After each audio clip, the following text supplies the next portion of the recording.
Is there such a thing as a fragrance being too elegant to be worn? Hello, welcome back to Seldomly Often. I'm Daniel. Today we're talking fragrances, and this is a practical review of Vuitton Ombre Nomade. These reviews are for fragrances I have a lot of experience with, relatively in this case. I have multiple use cases and multiple situations, again, relatively. And they're meant to give you a general idea of what it feels like to wear the fragrance. As per usual, I do a lot of research prior to purchasing, or in this case, acquiring fragrances, but I won't be going into many details about notes and accords. I don't feel it really reflects what it's like to wear the fragrance. So let's get right into it. Vuitton Ombre Nomade. First and foremost, I mentioned that I acquired this rather than purchasing it. I have to be honest, Louis Vuitton fragrances were not really on my radar as far as acquisition or purchase. I guess I have a negative bias towards the brand. Specifically, I immediately associated Louis Vuitton to being, well, Louis Vuitton fragrances to being overpriced and overhyped and just kind of luxury, an unnecessary luxury item. So what happened was I ended up with a bottle of this because I put my Sergio of Alexandria 2 bottle up for trade. And after a while, I got this message from this guy that wanted to trade Louis Vuitton Ombre Nomade for it. So I was like, yeah, let's give it a go. And yeah, I knew about the fragrance before. I knew about the hype. I knew about the love it gets, but I was not prepared for what was to come. So the presentation for Ombre Nomade was a little bit underwhelming, the packaging at least. So the box is this like just cardboard white cylinder. Some could say it's classy, but to me it's a throwaway. The bottle though, it's kind of nice. I mean, it's clean, it's elegant. You have this really dark bottle with a magnetic cap, the Louis Vuitton initials on it. And the sprayer is really good, actually. The sprayer is on par with YSL Baby Cat. I think the Italian designers are kind of using the same sprayer. It sprays a ton of liquid. This thing is an absolute beast of a fragrance, by the way, spoiler.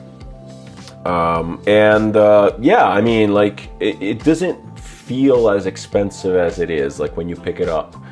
Because this is one expensive fragrance. It's right up there with Amouage Jubilation 40 and Reflection 45. It's like around the $500 range thing. So yeah. On to the scent. I kind of was referring to the fact that this is a really, I have experience with it because I've worn it a lot, but I don't have a lot of like situational experience because, as I mentioned in the intro, this is an incredibly difficult fragrance to wear. This is so elegant and classy that I really struggle to find a use case. It's such a projecting monster that it's really almost impossible to wear outside or in public without getting noticed. And the elegance that comes with a scent makes it so that you're being noticed and you're being judged. And you're like, it smells expensive, so everyone is looking at you like, what's this guy wearing? Who is this person? Why does it smell like that? It's just so nose-catching, it's so attention-grabbing that it's so difficult to pull this off that it makes the wearability of this incredibly low, at least for me, in my normal use case. So what does this smell like? To me, comes across as, first spray immediately, as a complex leather fragrance. It reminds me of a higher quality, more projecting, just overall better Tom Ford Ombre Leather. This one specifically is a little bit more rougher around the edges. It opens up with this blast of leather, but it has this sweetness to it. There's something sweet that cuts through the leather roughness, because this is a rough leather. This is a coarse, this is a full grain leather, very oiled leather. So there's this sweetness that I can't really pinpoint what's giving it. It could be some sort of a dark flower. It could be like a berry. I think there's something like a raspberry here. But there's like this sweet upper tone. It's not an undertone. There's this sweet upper tone that sort of like mellows out the roughness of this like full grain, funky-ish leather. There's oud in here apparently. I'm not really sure if it's real oud or not, but it comes across as clean. It has that oud funk, meaning that it's clearly an ingredient that stands out. It's clearly an ingredient that it's rich and it's opulent, but it's not barnyardy at all. A lot of reviews describe this as the scent that would represent maybe like an actual nomad in the desert, kind of like in the night with leather goods and like a saddle on a horse. It's okay. I guess it is definitely a night fragrance. It's so heavy, it's so powerful, and it's such a raw kind of experience that I could associate it to that kind of imagery. So although that imagery is somewhat reflective of what this smells like, it doesn't really describe why I think this is so classy, so upscale, so incredibly expensive smelling, and just like so exclusive. This really is so exclusive. I think that comes down to like the contrast. It comes across as rugged, but it's so expensive smelling that it's such a opulent, luxurious smell, not too dissimilar from the feeling that I get from Amouage Jubilation 40. That one there has a completely different vibe going on. That's like sunny desert sand. This is like, again, like it's a nighttime fragrance. I can't even think about a use case for this except for some sort of like a bougie, fancy evening event. And it has to be something where there's a lot of moving around. Like I can see this as like a flying standing dinner, so that the monster projection of this doesn't really overwhelm any single individual, but you kind of leave this a massive scent trail everywhere you go. One time I wore this on public transport and I was getting the looks.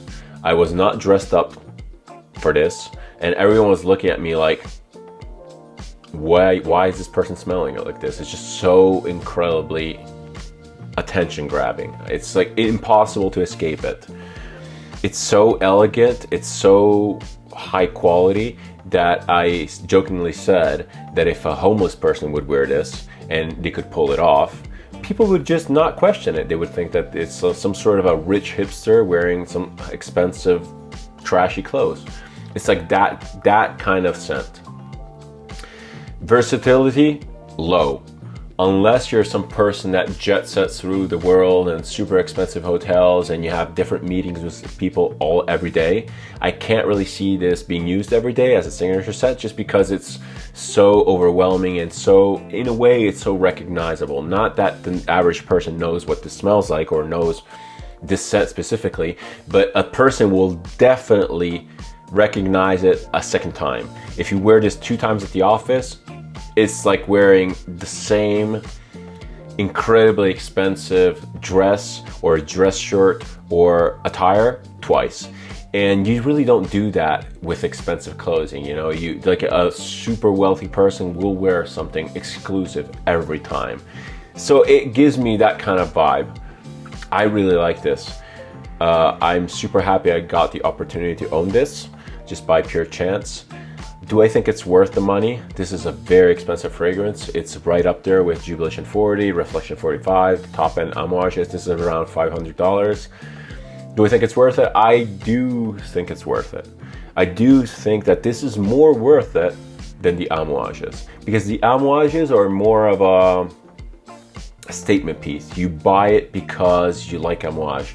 This, I could see someone buying it because they want the utility of such an exclusive fancy scent, something that is like, I need something for that occasion. It's like going out and buying a tuxedo. This is the kind of utility this provides. The Amouage, not so much. It's more for the fragrance lover. In fact, I mean, this is ultimately a designer fragrance, and it is meant to be somewhat mass appealing as Louis Vuitton can be. So all in all, I'm happy to have this. I looked into other Louis Vuitton fragrances. I know that they're all made by the same master perfumer. I sampled a couple. I really didn't have a chance to give them a full wear to see if they're worth it. Some of the more freshy ones, the Afternoon Swim was delightful.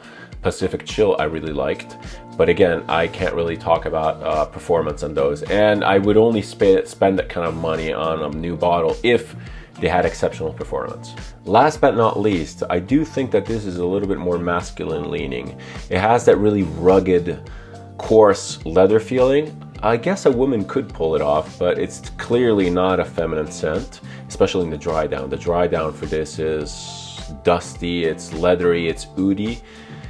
And honestly, the seasons for this is incredibly dense, and I really can't see this being worn in any situation where it's either highly climate controlled, like maybe like one of those really cold hotels, or something in the winter, just because it's so incredibly dense. This in the summer would be an absolute nightmare to wear. It would be completely overwhelming for yourself and for the others.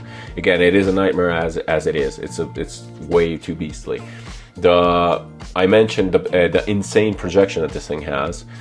My room will smell like this for 2 days probably. But other than that, it also lasts forever. It lasts like 24 hours. So, I mean, again, you get what you pay for. In this case, yes, I like it. So, another one down. Thanks for watching. Thanks for all the encouragement. It's really fun. If you have opinions, comments, suggestions, anything, just shoot them down in the comments and I'll get to them. And thanks again, and cheers.